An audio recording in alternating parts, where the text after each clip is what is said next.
بڑے ساتھیاں دی کوئی ناراضگی تو نہیں؟ بڑے ساتھی قریب ہو نا جی، بزرگ جڑے تشریف فرماؤ، بڑے بڑے ساتھی اگے ہو نا جی، بڑا قریب ہے.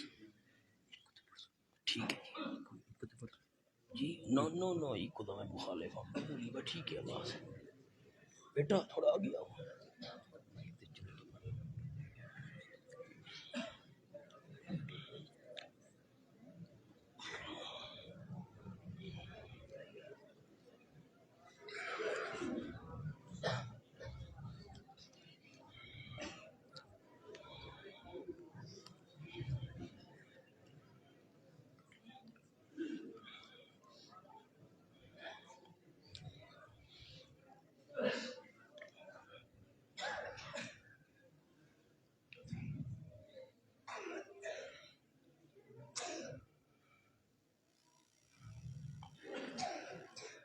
الحمد للہ وحدہ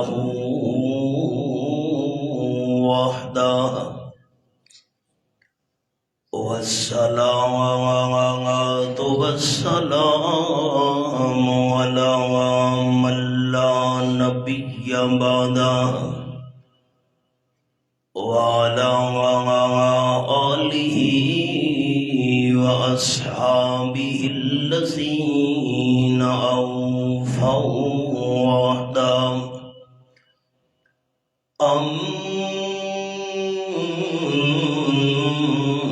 أما بعد فأعوذ بالله من الشيطان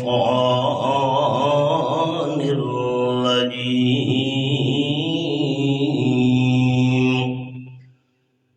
بسم الله الرحمن الرحيم.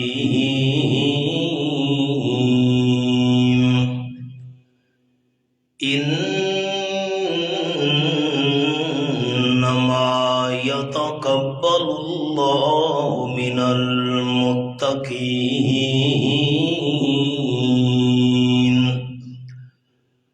سبحان ربك رب العزة عما يصفون وسلام على المرسلين والحمد لله رب العالمين. إن الله وملائكته يصلون على النبي يا أيها الذين آمنوا صلوا عليه وسلموا تسليما. اللهم صل على محمد وعلى آل محمد كما صليت على إبراهيم وعلى آل إبراهيم إنك حميد مجيد. اللهم بارك على محمد وعلى آل محمد كما باركت على إبراهيم وعلى آل إبراهيم إنك حميد مجيد. قابل صد احترام ذی قدر علماء کرام، معززین علاقہ، ذی وقار طلبہ، بزرگوں، بھائیوں، دوستوں، عزیز ساتھیوں، جامعہ اساس العلوم ہمارے مشفق اور محسن استاذ العلماء امام الصرف والنحو، جامع المعقول والمنقول، جناب حضرت مولانا شیر محمد صاحب رحمۃ اللہ علیہ کا صدقہ جاریہ اور یادگار ہے۔ الحمدللہ یہ گلشن تر و تازہ اور اپنے پھولوں کے ذریعے خوشبو علاقے بھر کے اندر پھیلا رہا ہے۔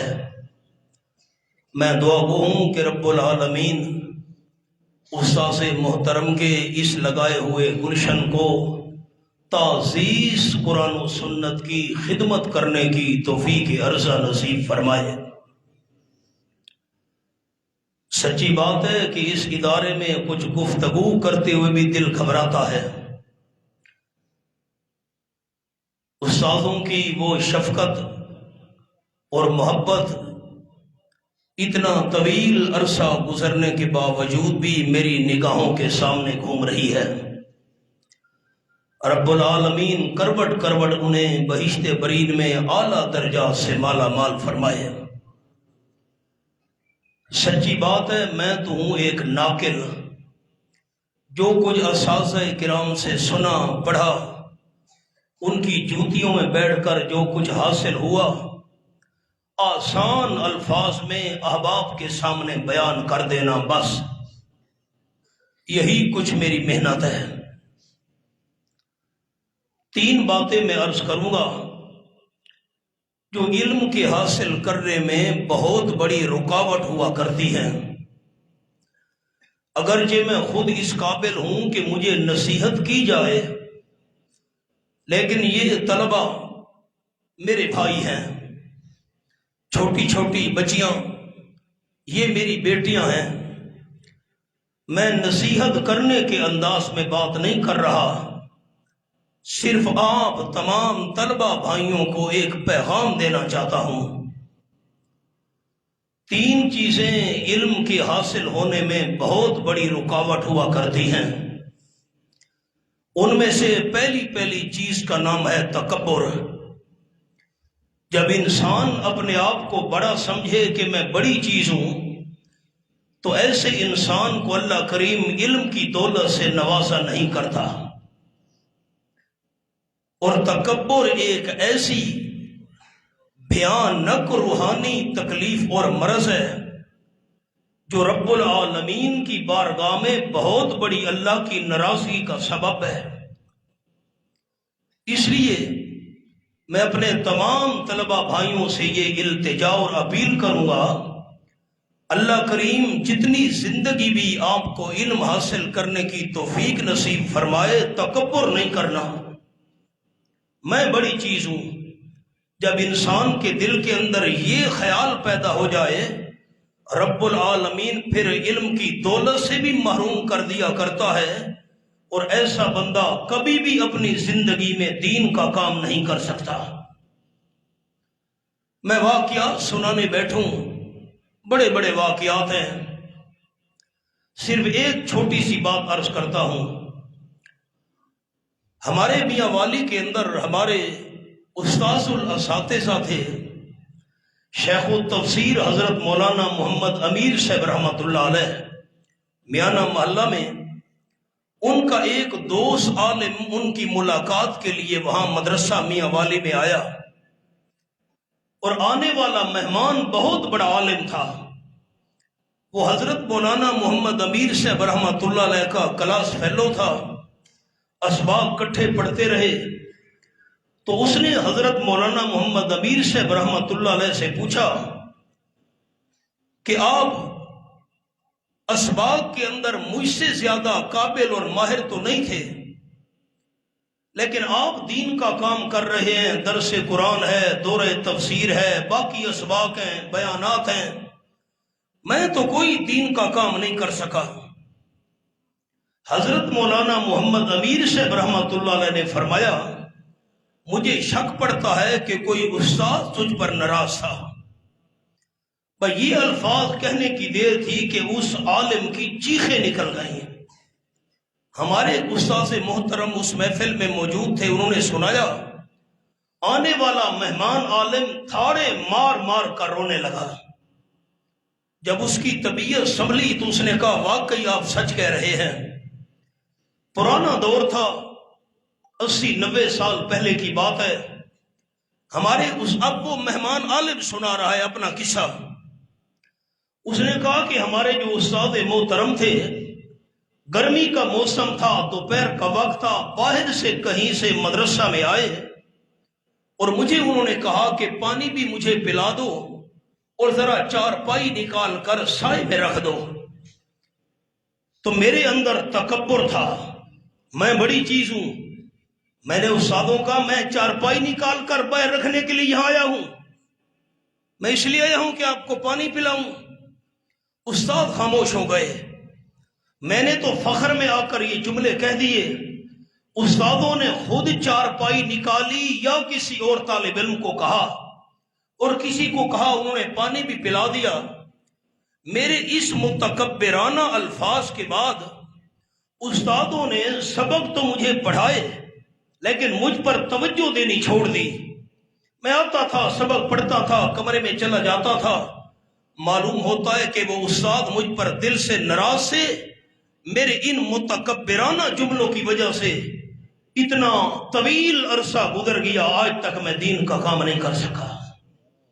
جو تکبر ہے یہ انسان کو محروم کر دیتا ہے، نہ بندہ علم حاصل کر سکتا ہے، کر بھی لے اس علم کے اندر برکت نہیں ہوتی، پھر آگے انسان دین کا کام بھی نہیں کر سکتا۔ اب میں ان 3 باتوں کی 3 مثالیں آپ کو سناؤں گا۔ ایک بات ہے اس میں سے تکبر۔ فرمایا اعوذ باللہ من الشیطان الرجیم، بسم اللہ الرحمن الرحیم، فَإِذَا سَوَّيْتُهُ وَنَفَخْتُ فِيهِ مِن رُّوحِي فَقَعُوا لَهُ سَاجِدِينَ۔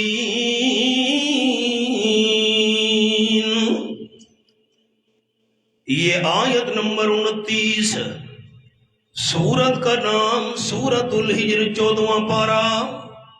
اور رب العالمین نے فرشتوں کے سامنے اعلان فرمایا، میں حضرت آدم علیہ السلام کا جسم تیار کرنے لگا ہوں۔ جب میں اللہ آدم علیہ السلام کا جسم تیار کر لوں، جسم برابر ہو جانے کے بعد اپنی پیدا کی ہوئی روح آدم علیہ السلام کے جسم میں پھونک دوں۔ روحی اضافت تخلیقی، یہ کو کم رکھیں جی۔ اپنی پیدا کی ہوئی روح حضرت آدم علیہ السلام کے جسم میں پھونک دوں۔ تم فرشتوں کے ذمہ کام یہ ہے، فَقَعُوا لَهُ سَاجِدِينَ، تم تمام فرشتوں نے حضرت آدم علیہ السلام کا تعظیمی سجدہ کرنا ہے، لیکن جتنے تک میں اللہ آدم علیہ السلام کے جسم میں روح نہ پھونکوں، اس وقت تک خالی آدم علیہ السلام کے جسم کے آگے سجدہ ریز نہیں ہونا۔ سجدہ اس وقت کرنا ہے جب آدم علیہ السلام کے جسم میں روح ڈال لوں۔ کیوں؟ اگر تم نے بغیر روح کے خالی آدم علیہ السلام کے جسم کا سجدہ شروع کر دیا، خالی جسم کو پتہ نہیں چلے گا اللہ نے میرا کتنا مقام بنایا ہے۔ مسئلہ سمجھ آ گیا؟ اس جسم کو پتہ اس وقت چلتا ہے جب اس جسم کے اندر روح آ جائے۔ اللہ فرماتے فَسَجَدَ الْمَلَائِكَةُ كُلُّهُمْ أَجْمَعُونَ، تمام کے تمام فرشتوں نے مل کر حضرت آدم علیہ السلام کا تعظیمی سجدہ کیا، الا ابلیس، ابلیس نے سجدہ کرنے سے انکار کر دیا۔ قرآن پاک کے الفاظ میرے سامنے، ابا یکون مع الساجدین، اس نے انکار کر دیا، میں آدم علیہ السلام کا سجدہ نہیں کرتا۔ رب العالمین کا قرآن، یہ میرے سامنے 15واں پارہ، سورت کا نام سورت الکہف۔ اللہ کریم فرماتے کان من الجن ففسق عن امر ربی، آیت نمبر 50، سورت الکہف 15واں پارہ۔ ابلیس جنوں میں سے تھا، اللہ نے حکم تو فرشتوں کو دیا تھا، وہ تو نورانی تھے۔ ابلیس جن تھا، اس نے سجدہ نہیں کیا تو کیا حرج ہے؟ حکم تو نورانی فرشتوں کو ہوا تھا۔ اس مقام کو حل کیا رئیس المفسرین، سند المحدثین، شیخ المشائخ حضرت مولانا حسین علی رحمت اللہ علیہ نے۔ یہ میرے سامنے 8واں پارہ، سورت کا نام سورت الاعراف۔ فرمایا قال ما منعک اللہ تسجد اذ امرتک، القرآن یفسر بعضہ بعضا۔ حضرت مولانا حسین علی رحمت اللہ علیہ نے سمجھایا، نورانی فرشتوں کو اللہ نے سجدہ کرنے کا الگ حکم دیا تھا، ابلیس جن کو اللہ نے سجدہ کرنے کا الگ حکم دیا تھا۔ اور رب العالمین نے فرمایا تو نے سجدہ کیوں نہیں کیا؟ اذ امرتک، ابلیس جب میں اللہ نے تجھے الگ حکم دیا تھا۔ فرشتوں کو الگ حکم ہوا، ابلیس جو ناری تھا جنوں میں سے اس کو الگ حکم ہوا۔ فرشتوں نے سجدہ کیا، ابلیس نے نہیں کیا۔ ابلیس کہنے لگا قال انا خیر منہ، میں آدم علیہ السلام سے بہتر ہوں، میں اللہ کو پسند نہیں ہے۔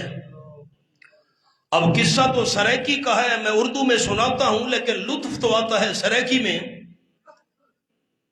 ہمارے پنجاب کے اندر ایک ضلع راجن پور میں چھوٹی سی بستی ہے کوٹ مٹھن، میں نے دیکھی ہے، وہاں ایک اللہ والے گزرے خواجہ غلام فرید صاحب رحمت اللہ علیہ۔ خواجہ صاحب کی محفل تھی، ایک سندھ کا رہنے والا سندھی مرید کھڑا ہو گیا۔ خواجہ صاحب ایک بات میں نے پوچھنی ہے، یہ پوچھو۔ اس نے کہا خواجہ صاحب کون سی چیز لوگوں کو زیادہ جہنم میں لے جائے گی؟ خواجہ صاحب نے فرمایا بیٹھ جاؤ، آپ نے معمولی بات نہیں پوچھی، میں کل انشاءاللہ جواب دوں گا۔ سندھ والا مرید بیٹھ گیا، دوسرا دن ہوا، سارے مرید جمع ہو گئے۔ خواجہ غلام فرید صاحب رحمت اللہ علیہ نے فرمایا وہ کون بندہ تھا کل جس نے مجھ سے مسئلہ پوچھا تھا کون سی چیز لوگوں کو زیادہ جہنم میں لے جائے گی؟ کون تھا؟ وہ سندھ والا مرید کھڑا ہو گیا، جی میں تھا۔ کیا کہہ رہے ہو بھائی؟ یہ میں تھا۔ خواجہ صاحب نے فرمایا یہی میں تو لوگوں کو زیادہ جہنم میں لے جائے گی۔ میں، میرا علم، میرا تقوی، میری دولت، میرا مال، یہ میں تو لے جائے گی۔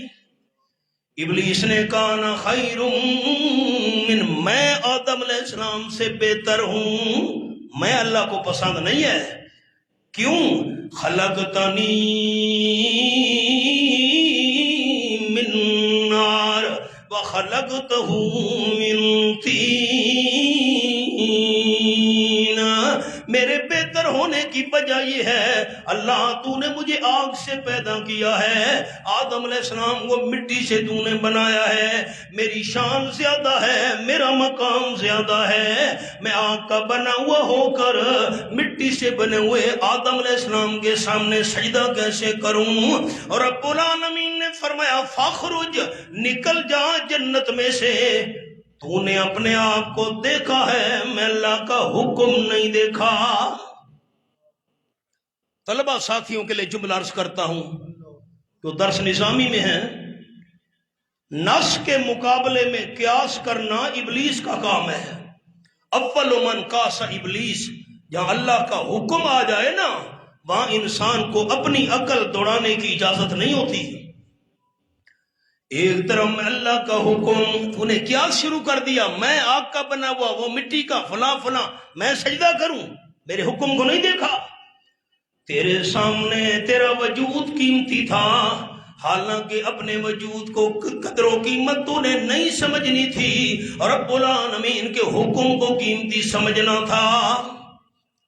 مولانا روم رحمت اللہ علیہ نے مثال لکھی ہے مثنوی شریف میں، محمود غزنوی ان کا غلام تھا کالے رنگ والا ایاز، باقی وزیروں مشیروں کی نسبت ایاز کو بہت زیادہ عزت اور مقام حاصل تھا محمود غزنوی کے دربار میں۔ باقی وزیر مشیر حسد کیا کرتے تھے۔ بادشاہ کو پتہ چل گیا، بادشاہ نے امتحان کیا، خزانے میں سے ایک موتی منگوایا، دربار میں موتی رکھا گیا، وزیر اعظم کو حکم دیا اس موتی کو توڑو۔ کہ توبہ توبہ توبہ، اتنا قیمتی موتی اس کو میں توڑوں؟ سوال ہی پیدا نہیں ہوتا۔ آپ جائیں بیٹھ جائیں، دوسرے کو بلایا، دوسرا وزیر، تیسرا، سارے وزیروں نے مشیروں نے انکار کر دیا، ہم اس موتی کو نہیں توڑنا چاہتے۔ آخر میں محمود نے کالے رنگ کے ایاز کو بلایا، ایاز موتی توڑ۔ ایاز نے پتھر اٹھایا، موتی پہ مارا، چورو چور کر دیا۔ سارے وزیروں کی چیخیں نکل گئیں، اتنا قیمتی موتی تو نے ضائع کر ڈالا، بہت بڑا بے وقوف ہے۔ مولانا روم رحمت اللہ علیہ فرماتے ہیں ایاز نے جواب دیا، گفت ایاز مہتران نامور، گفت ایاز مہتران نامور، امر شاہ بہتر بقیمت یا گوہر۔ اے وزیروں مشیروں، بے وقوف میں نہیں ہوں، تم بے وقوف ہو۔ تمہارے سامنے موتی قیمتی تھا اور میرے سامنے بادشاہ کا حکم قیمتی تھا۔ ابلیس نے اپنے آپ کو تو دیکھا میں قیمتی ہوں، یہ نہیں دیکھا رب العالمین کا حکم کتنا قیمتی ہے۔ قرآن پاک کے الفاظ اللہ کریم نے فرمایا، نکل جا جنت میں سے، فما یکون لک ان تتکبر فیہا فاخرج انک من الصاغرین۔ یہ تیرے لیے جائز نہیں تھا، تیرے لیے مناسب نہیں تھا کہ تو بہشت برین کے اندر تکبر کرتا۔ تکبر تو دنیا میں اندر زمین کے اندر بھی کرنا بہت برا ہے، لیکن بہشت برین کے اندر تو اور زیادہ کرنا بھی برا ہے۔ نکل جا، تو ذلیلوں میں شمار ہوگا۔ ابلیس عرض کرنے لگا، اللہ جنت سے مجھے نکلنے کا حکم تو دے دیا، لیکن انظرنی الی یوم یبعثون، اللہ مجھے اس دن تک مہلت دے دے جس روز لوگ قبروں سے زندہ کر کے اٹھائے جائیں گے۔ طلبہ ساتھیوں کے لیے علماء تو جانتے ہیں، صاحب یہ نہیں کہا قیامت کے دن تک مہلت دے دے، نا سور پھونکا جائے گا، میں اشارہ کر رہا ہوں، تمام انسانوں پر فنا آ جائے گی، جتنے بھی زندہ ہوں گے سب پر موت آ جائے گی، پھر ساری کائنات پر بھی فنا آ جائے گی۔ پھر جب اللہ کو منظور ہوگا دوسری بار سور پھونکا جائے گا، مردے زندہ ہو کر قبروں سے نکل آئیں گے۔ طلبہ ساتھی خیال کریں، جس روز تمام انسانوں نے مرنا ہے اس وقت تک مہلت نہیں مانگی، جس روز لوگوں نے دوبارہ زندہ ہو کر اٹھنا ہے، اللہ مجھے اس دن تک مہلت دے دے۔ اس میں راز کیا ہے؟ ہمارے استادوں نے فرمایا راز یہ ہے، اللہ جب تمام کائنات والوں پر موت آئے، ساری کائنات پر فنا آئے، سارے مر جائیں، مجھ پر موت نہیں آنی چاہیے، میں زندہ رہوں زندہ رہوں زندہ رہوں، اس دن تک زندہ رہوں جب لوگ دوبارہ زندہ ہو کر کھڑے ہوں گے۔ اصل میں ابلیس موت سے بچنا چاہتا تھا، مجھ پر موت نہ آنے پائے. رب العالمین تو جانتے نا سب کچھ. اللہ نے فرمایا انکا من المنظرین، میں اللہ تجھے مہلت تو دے رہا ہوں لیکن یوم البعث تک نہیں. جب لوگ دوبارہ زندہ ہو کر اٹھیں گے اس دن تک مہلت نہیں. میں اللہ کریم کے دربار میں مہلت تو تجھے مل چکی ہے لیکن یوم البعث تک مہلت نہیں ہے. جب سب پر فنا آئے گی تو بھی فنا ہونے والوں میں بھی شامل ہوگا. لمبا قصہ ہے، قصہ نہیں سنانا، ایک حدیث پاک ساتھ سنا دوں.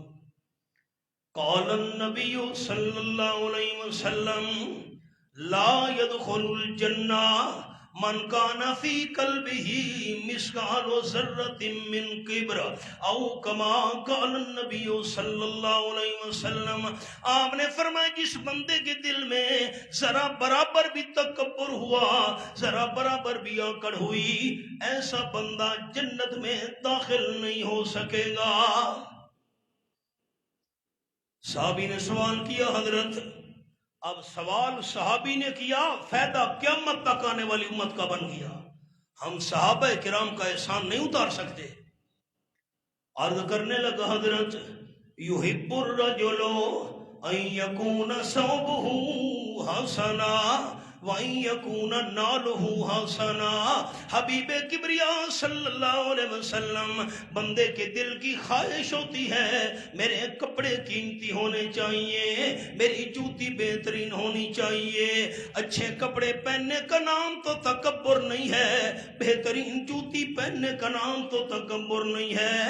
آپ صلی اللہ علیہ وسلم نے فرمایا نہیں، الکبر باطر الحق وحمت الناس او کما قال النبی صلی اللہ علیہ وسلم. قیمتی کپڑے قیمتی جوتی پہننے کا نام تکبر نہیں ہے، آکڑ یہ ہے، تکبر یہ ہے، فخر یہ ہے. حق والا مسئلہ بیان کیا جائے بندہ کہے میں نہیں مانتا. مول صاحب اپنے پاس رکھو مسئلے. ہم تفسیر کا سبق پڑھ رہے تھے استادوں کے پاس، ایک آدمی آیا، حضرت آپ نے میرا فتویٰ لکھا ہے. استادوں کی رہائش اوپر تھی، اوپر گئے فتویٰ لے آئے تو اس نے کہا جی وہ بندہ جو فوت ہو گیا تو اس کی جو مال دولت زمین پیسے وغیرہ اس میں سے میرا حصہ بنتا ہے. استادوں نے کہا بھائی شریعت کے مطابق تیرا حصہ نہیں بنتا، جو میت کے وارث ہیں تو ان وارثوں میں شامل نہیں ہے، میراث میں تیرا حصہ نہیں بنتا. اس نے کہا واہ جی واہ، یہ جو عدالت کے اندر قانون چل رہا ہے آئلی قوانین کے تحت تو میرا حصہ بنتا ہے. شریعت کے مطابق نہیں بنتا، قرآن و سنت کی روح سے تیرا حصہ نہیں بنتا. اس نے میں اللہ کے گھر میں بیٹھا ہوں، باوضو ہوں، قرآن پاک میرے سامنے، اس نے فتویٰ اٹھا کر واپس پھینک دیا اور کہا شریعت اپنے پاس رکھو، میں عدالت میں جا کر کیس کروں گا. یہ ہے تکبر. حق والا مسئلہ بیان کیا جائے، شریعت کی بات کی جائے، قرآن و سنت کی بات سنائی جائے، بس اپنے پاس رکھو، ہمیں سب کچھ پتا ہے. یہ ہے باطر الحق. حق والا مسئلہ بیان کیا جائے بندہ کہے میں نہیں مانتا. وَغَمْتُ النَّاسِ، اچھے کپڑے پہن کر، بہترین جوتی پہن کر لوگوں کو حقیر سمجھنے کا نام تکبر ہے. اور قرآن پاک کے الفاظ یہ بھی ہیں اس قصہ کے اندر وَإِنَّ عَلَيْكَ اللَّعْنَةَ إِلَىٰ يَوْمِ الدِّينِ. ابلیس نکل جا یہاں سے، قیامت تک تیرے اوپر میں اللہ کریم کی لعنت نازل ہوتی رہے گی. یہ حوالہ ہے. اب آپ میرا اطمینان کرائیں، ایک تعظیمی سجدہ نہیں کیا ابلیس نے، اللہ کا حکم نہیں مانا، تکبر آکڑ میں آ گیا. ایک تعظیمی سجدہ نہیں کیا، اللہ نے قیامت تک لعنتی بنا دیا، اللہ کا حکم ٹھکرایا. اور جو بے نماز بندہ روزانہ اللہ کریم کے حکم کو ٹھکرا کر 70 سجدے اللہ کے نہیں کرتا، اس پہ اللہ کی رحمت کیسے آئے گی؟ لوگ پریشان ہیں، گھر گھر کے اندر جھگڑا فساد، بھائی بھائی کے خون کا پیاسا، برادری کے بندے ایک دوسرے کو دیکھ نہیں سکتے، کیوں اللہ کی رحمت سے محروم ہو گئے؟ ایک تعظیمی سجدہ ابلیس نے نہیں کیا، اللہ کا حکم ٹھکرایا، قیامت تک اللہ نے لعنت کا مستحق بنا دیا۔ جو بے نماز روزانہ 70 سجدے عبادت کے اللہ کریم کا حکم مان کر نہیں کر رہا، اللہ کے حکم کو ٹھکرا رہا ہے، اس بے نماز پر اللہ کی رحمت کیسے آئے گی؟ ایک چیز ہے تکبر، جو انسان کو محروم کر دیتا ہے۔ نمبر 2، قرآن پاک کے الفاظ، یہ میرے سامنے رب العالمین کی لا ریب کتاب، یہاں قرآن پاک کا انداز کیا ہے؟ پہلا پارہ، سورت کا نام سورت البقرہ، اور رب العالمین کا قرآن۔ اللہ کریم نے فرمایا قلنا یا آدم اسکن انت وزوجک الجنہ وکلا منہا رغدا حیث شئتما ولا تقربا هذه الشجرة فتکونا من الظالمین۔ یہ آیت نمبر 25 ہے۔ اللہ کریم نے فرمایا اے آدم علیہ الصلوۃ والتسلیم، آپ بھی جنت میں رہے، آپ کی بیوی بھی جنت میں رہے، جہاں سے مرضی آئے کھاؤ، جتنا مرضی آئے کھاؤ، کوئی کھانے پینے کی پابندی نہیں، اتنا خیال کرنا ولا تقربا هذه الشجرة، اس درخت کے قریب نہیں جانا۔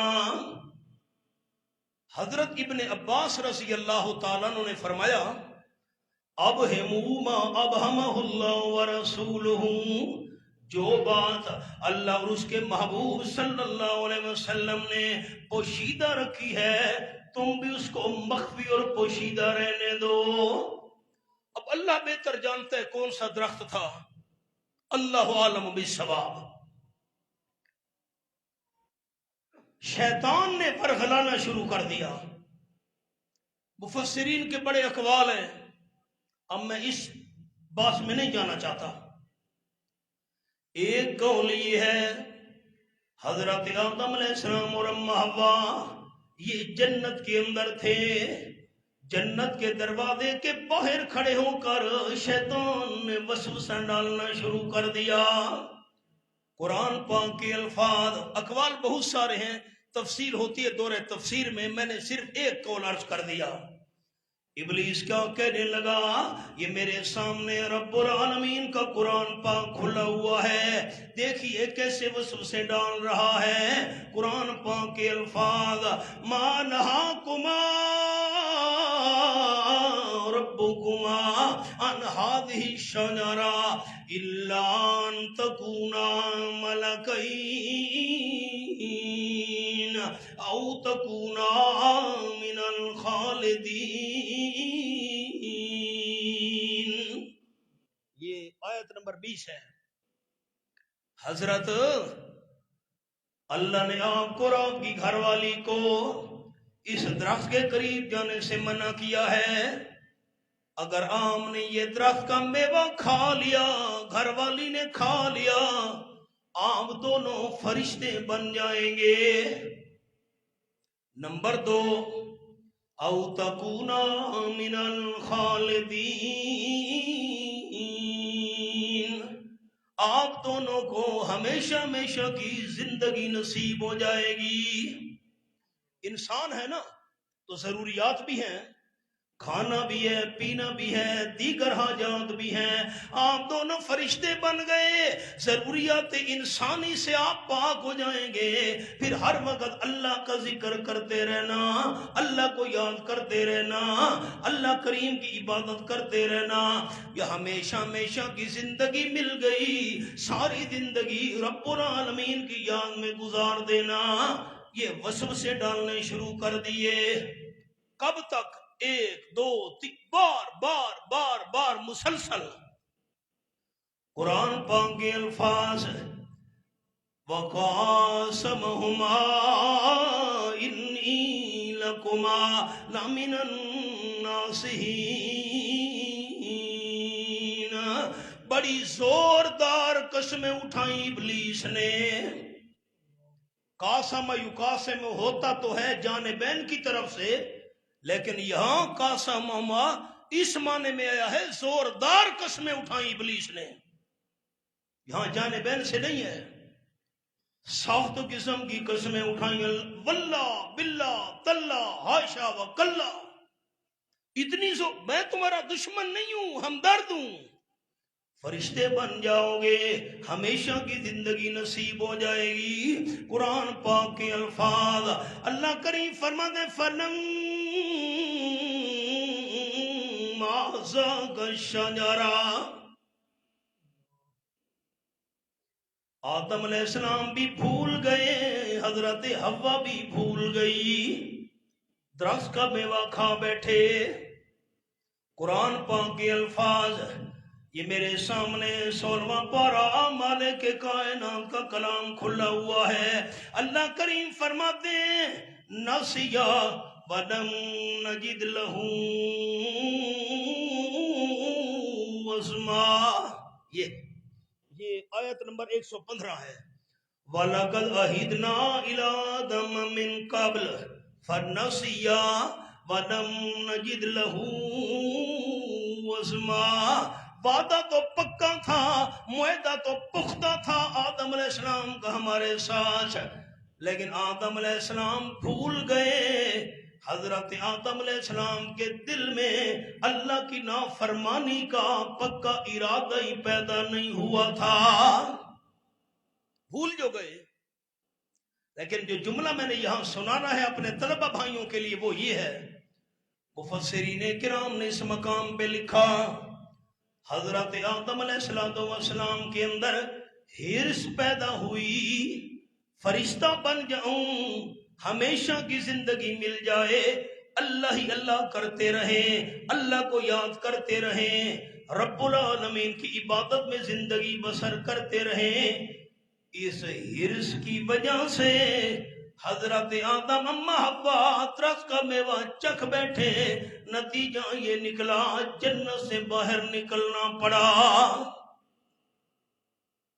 یہ الگ بات ہے، رب العالمین کی بارگاہ میں دعا مانگی، اللہ کریم نے دعا قبول کی، رب العالمین پچھلی ساری بات سے درگزر کر دیا۔ تو علماء کرام نے اس مقام پر لکھا دوسری چیز ہے انسان کے لیے نقصان دہ ہرس، لالچ، ساری زندگی ہرس کے اندر نہیں پڑنا۔ ہمارے دادا استاد حضرت شیخ القرآن مولانا غلام اللہ خان رحمۃ اللہ علیہ فرماتے تھے جو اللہ جنگل کے خنزیروں کو روزی دے رہا ہے، جو دین کی خدمت کرے گا اللہ اسے کیسے بھوکا مرنے دے گا۔ ہمارے ایک دوست شاگرد بھی ہیں، وہ میاں والی سے جا رہے تھے راول پنڈی، ایک آدمی نے ان سے بات شروع کر دی تم مولوی کھاتے کہاں سے ہو؟ خیر باتیں چلتی رہیں، بلکسر پر جب گاڑی پہنچی تو ایک آدمی گاڑی سے نیچے اترنے لگا، دوسرا آدمی، اس کے ہاتھ میں شاپر تھا، شاپر میں سیب تھے، کچھ تو اس نے کھائے تھے، کچھ بچے ہوئے تھے۔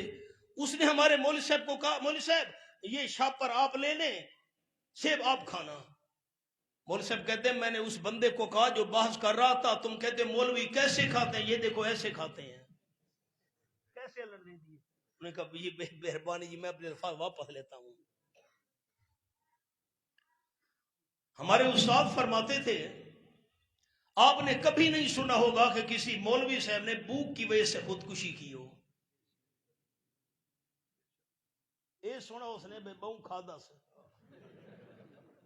استاد فرماتے تھے یہ سنا ہوگا بہت کھایا پیڑ خراب ہوا مولوی سے فوت ہو گیا، اور دنیا دار ڈگریاں لے کر پھر رہے ہیں، ایک پوسٹ نکلے تو ہزاروں آ جاتے ہیں بندے انٹرویو دینے والے، یہ کھائیں گے کہاں سے؟ میں کہا کرتا ہوں میاں والی میں اپنے دوستوں کو کماتے تم ہو کھاتے ہم ہیں۔ مولوی صاحب لیٹا ہوا ہے، ٹھک ٹھک ٹھک، حجرے کا دروازہ کھڑکا، حضرت یہ آپ کے لیے ناشتہ ہے۔ یہ آپ کے لیے کھانا ہے۔ سبی میں ہمارے دوست ہیں میرے میزبان سید ولایت شاہ صاحب، تو دسترخوان پر جب میں تقریر نہیں کر رہا، یہ سادہ سادہ عام سی باتیں سنا رہا ہوں طلبہ دوستوں کو، تو جب ہم دسترخوان پر بیٹھے تو 18 قسم کے کھانے پڑے ہوئے تھے۔ جب میں حیران ہو گیا، بھائی شاہ صاحب اتنے امیر آدمی تو نہیں ہے، میں نے گنے، کوئی مبالغہ نہیں کرا، 1 2 3 4 وہ ڈونگے بھرے ہوئے ہیں اور کچھ کولیاں بھری ہوئی ہیں۔ میں نے کہا شاہ صاحب یہ کیا ماجرا ہے؟ شاہ صاحب نے کہا کہ میری جو مسجد ہے نا، یہ محکمہ جنگلات کی خواہش ہے کہ شاہ صاحب میرے گھر کا کھانا کھائے۔ میں کہتا ہوں ادھر نہیں بھائی نہیں، تمام کے تمام جو قانونی کے آفیسر ہیں نا، وہ میری طرف کھانا بھیجتے ہیں ہر وقت، صبح بھی، شام بھی، رات کو بھی، دن کو بھی، ہر افسر اللہ دین کی برکت سے مجھے ہر وقت 18 قسم کے کھانے کھلاتا ہے۔ ہرس نہیں کرنی، لالچ نہیں کرنی۔ ایک بات تکبر جو رکاوٹ ہے، اور دوسری بات ہرس جو رکاوٹ ہے۔ انسان مستغنی ہو جائے پھر دیکھے اللہ کریم کیسے روزی دیتا ہے، وہی اللہ نہیں ہے۔ انسان والدہ کے پیٹ میں ہے، ناف کے ذریعے اللہ کریم روزی دے رہا ہے۔ جب بندہ دنیا میں آیا، آنکھ کھولی، ایک دروازہ روزی کا اللہ نے بند کر دیا، والدہ کی چھاتی پر دودھ کی 2 نہریں اللہ کریم نے چلا دی، میوے بھی تیرے لیے۔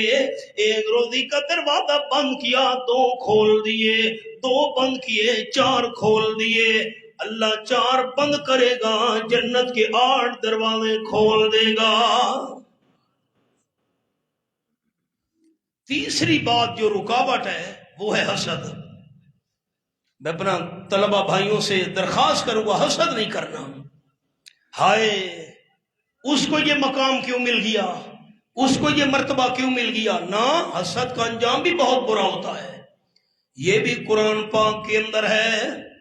اور یہ 3 ایسے گناہ ہیں جن کی ابتدا ہوئی تھی تخلیق انسانی کے وقت، تکبر بھی، ہرس بھی اور حسد بھی۔ یہ میرے سامنے 6 پارہ رب العالمین کا قرآن، سورت کا نام سورت المائدہ، فرمایا وَاتْلُ عَلَيْهِمْ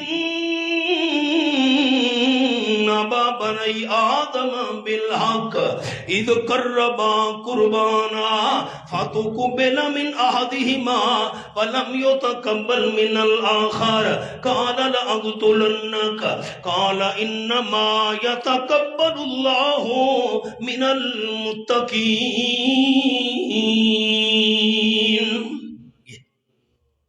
میرے محبوب صلی اللہ علیہ وسلم پڑھیے نا ان کے سامنے حضرت آدم علیہ السلام کے 2 بیٹوں کا حال، ایک کا نام حابیل، دوسرے کا نام قابیل۔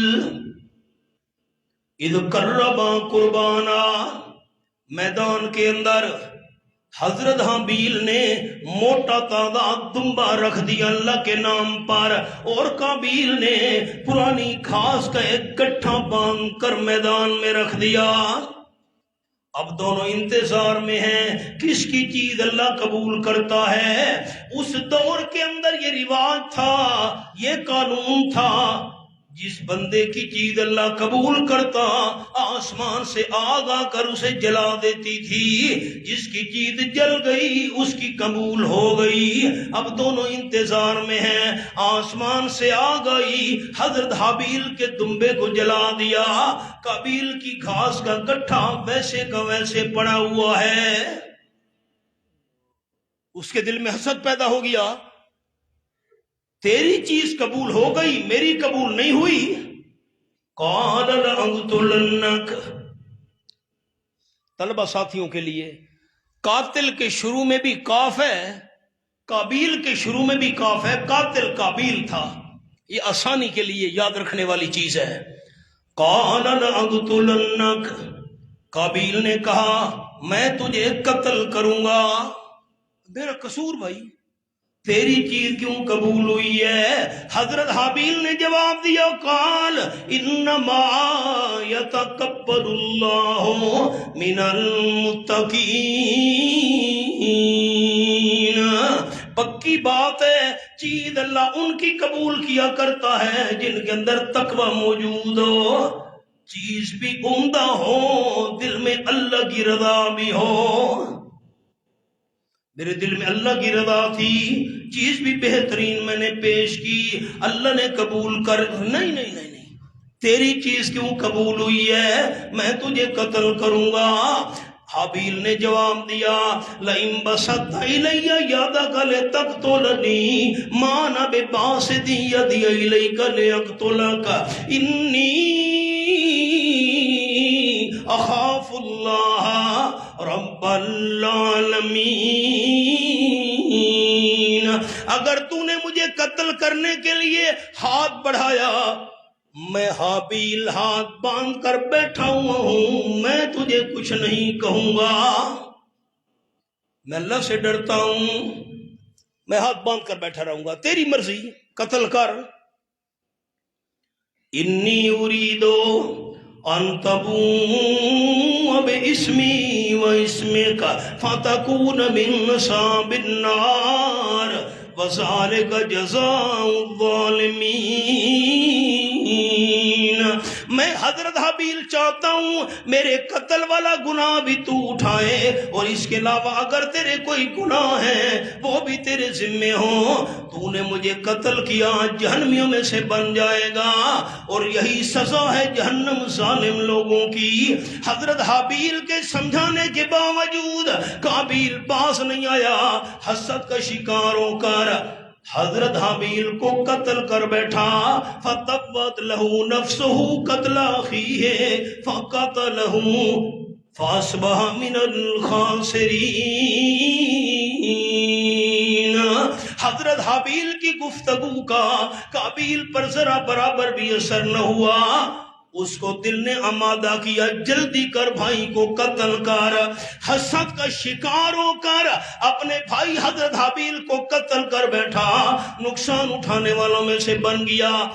یہ کائنات کے اندر پہلا انسان کا قتل تھا. اب لاش کا کیا کروں؟ بڑا پریشان.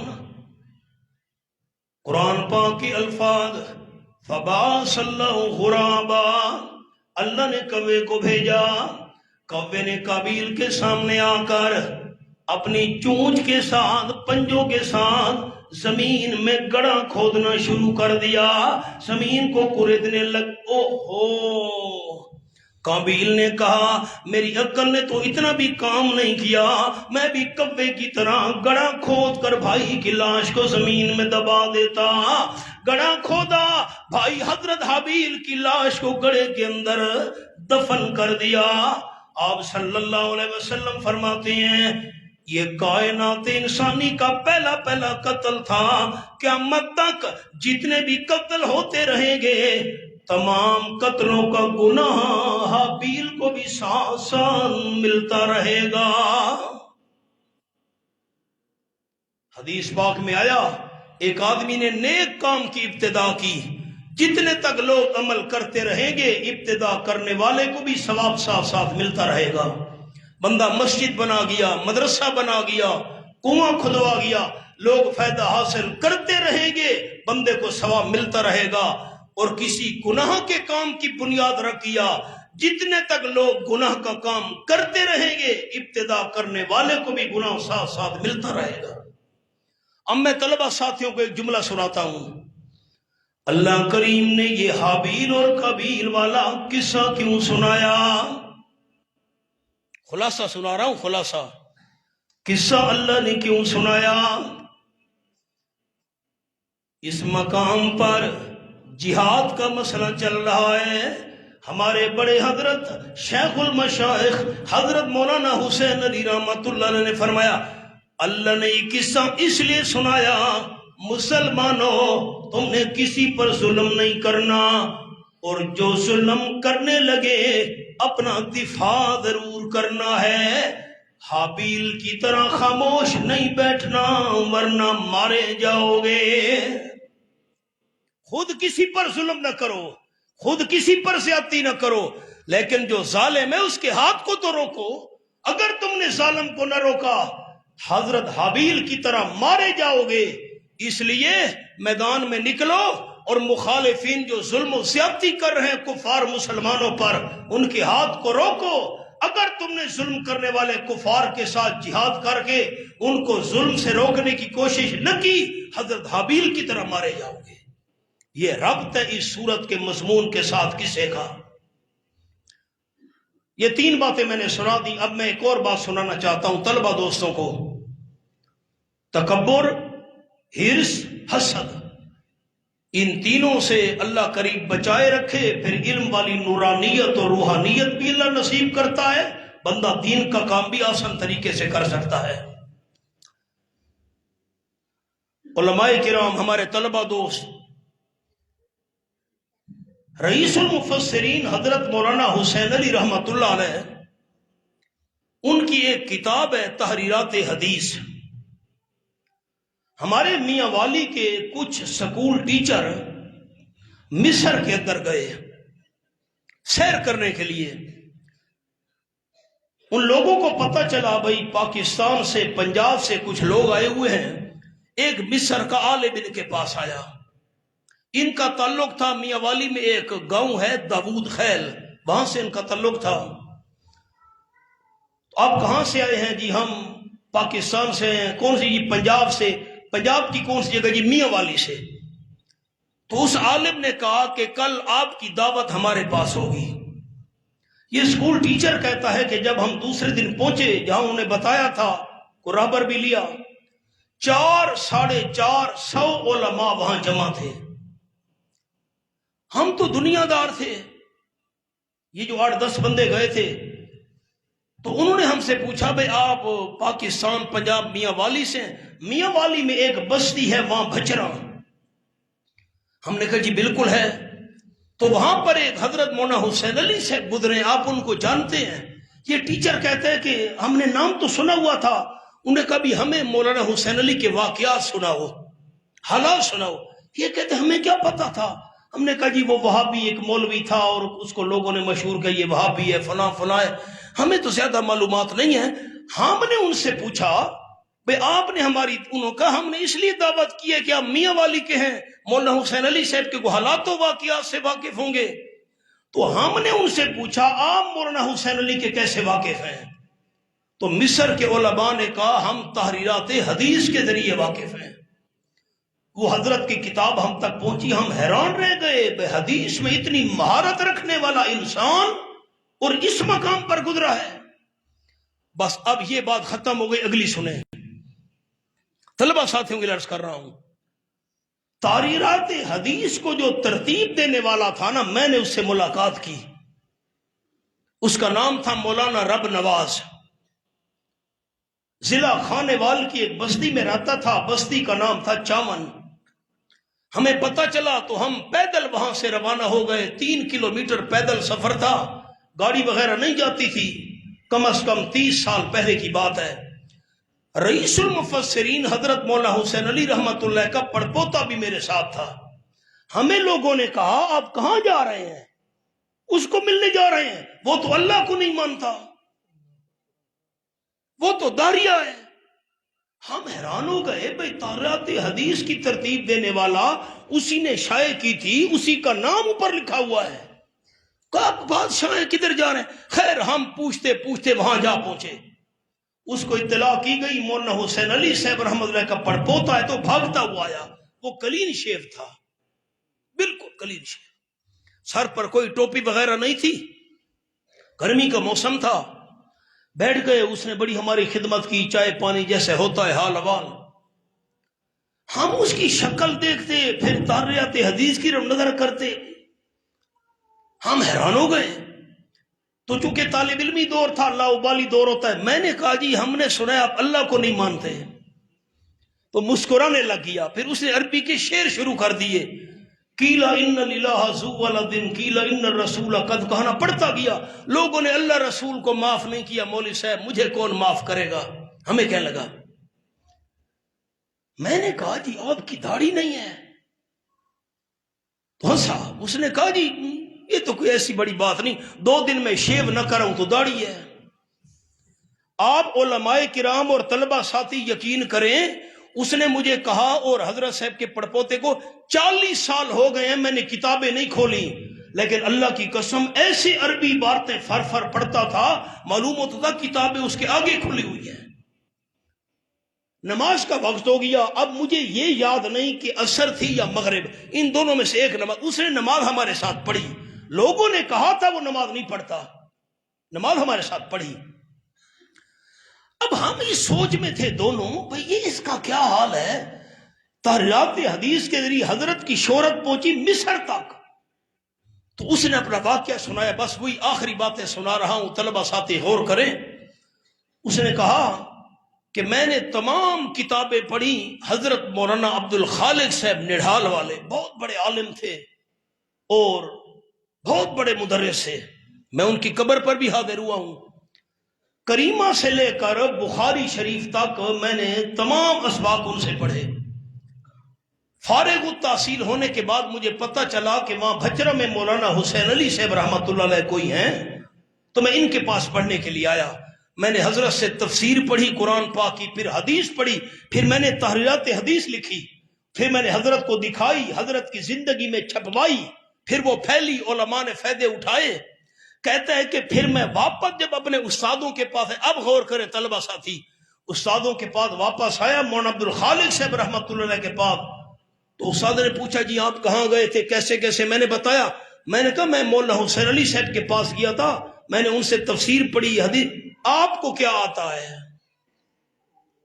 سنیے تکبر، آپ کو کیا آتا ہے؟ مجھے علم کا پتہ تو وہاں جا کر چلا، علم کیا ہوتا ہے، آپ کو کیا آتا ہے؟ تو وہ کہنے لگا میرے استادوں کی آنکھوں سے آنسو آ گئے، رونے لگ گئے، استادوں نے مجھے کچھ نہیں کہا۔ خیر یہ بات سنا کر اس نے دوسری باتیں شروع کر دیں۔ طلبہ دوستو، میں نے نتیجہ اخذ کر لیا، استادوں کی اس نے دل آزاری کی، ساری زندگی پھر دین کا کام نہیں کر سکا۔ انسان جب تکبر میں آ جائے نا، استاد کو کیا آتا ہے، میں بڑی چیز ہوں، میں بڑا عالم ہوں، میں بڑا ماہر ہوں۔ حیدرآباد کے ہمارے دوست ہیں، ایک عالم مولانا عبد القادر سے بڑے عالم ہیں، انہوں نے مجھے سنایا میرا چچا جان ہے لاہور کے اندر، تمام کتابیں جلا دی جائیں وہ زبانی لکھوا دے گا، ساری زندگی دین کا کام نہیں کر سکا۔ اپنی بیٹی نے کہا ابا جان مجھے مشکات شریف تو پڑھا دو، کہا جی میں نہیں پڑھا سکتا، یہ نہیں کہ آتی نہیں، پڑھا مجھ سے نہیں پڑھائی جاتی۔ مولانا کہنے لگے ان کے بھتیجے، وجہ یہ ہے کہ جب وہ تعلیم حاصل کرتا تھا تو استادوں کا گستاخ تھا، تمہیں کیا آتا ہے، میں بڑی چیز ہوں، میں بڑا ماہر ہوں، مجھے بڑی کتابیں آتی ہیں۔ نتیجہ یہ تکبر کا نکلا، زندگی بھر دین کا کام نہیں کر سکا۔ بس میں یہ 3 باتیں سنانا چاہتا تھا، اور دعا بھی کرتا ہوں اللہ تمام طلباء کو تکبر سے، حرص سے اور حسد سے محفوظ رکھے، اللہ حاضری قبول فرمائے۔ یہ ٹوٹی پھوٹی باتیں تھی، یہ بیان نہیں تھا، تقریر نہیں تھی، سادہ سی چند باتیں عرض کرنی تھی، اللہ قبول فرمائے۔ اس گلشن کو اللہ آباد و شاد رکھے۔ ہمارے بھائی مولانا نصیر الدین ضیاء صاحب، اللہ ان کو صحت کاملہ اجر نصیب فرمائے، اور جن بچوں نے بچیوں نے انعامات حاصل کیے ان کے لیے دعا کرتا ہوں اللہ کریم عملی زندگی کے اندر ان کو قرآن و سنت کی خدمت کرنے کی توفیق عرضہ نصیب فرمائے۔ اللہم وفقنا لما تحب و ترضى، اللہم انا نسألک علما نافعا ورزقا واسعا وعملا صالحا وشفاء من كل داء۔ اللہم وفقنا لما تحب و ترضى، یا علیم علمنا، یا علیم علمنا، یا علیم علمنا۔ اللہم آسن عاقبتنا فی امورنا کلہا واجرنا من خزی الدنیا وعذاب الآخرہ۔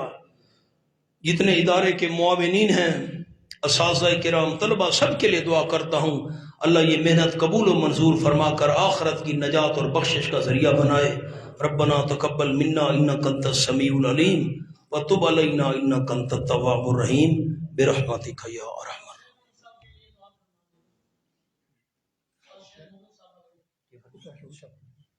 جی ہاں استادوں کے لیے تو ضرور دعا کرنی ہے جی۔ الحمدللہ رب العالمین، ربنا اغفر لنا، اللہم اغفر واجعل الجنۃ تجاوز ما طال منک۔ اللہ استادوں کی مغفرت کاملہ فرمائے، اعلیٰ درجات سے اللہ انہیں مالا مال فرمائے، ان کے اس صدقہ جاری اور گلشن کو اللہ تعزیز آباد و شاد رکھے۔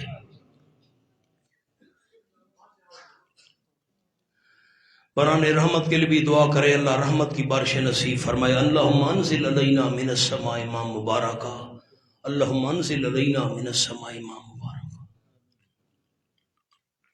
برحمتک یا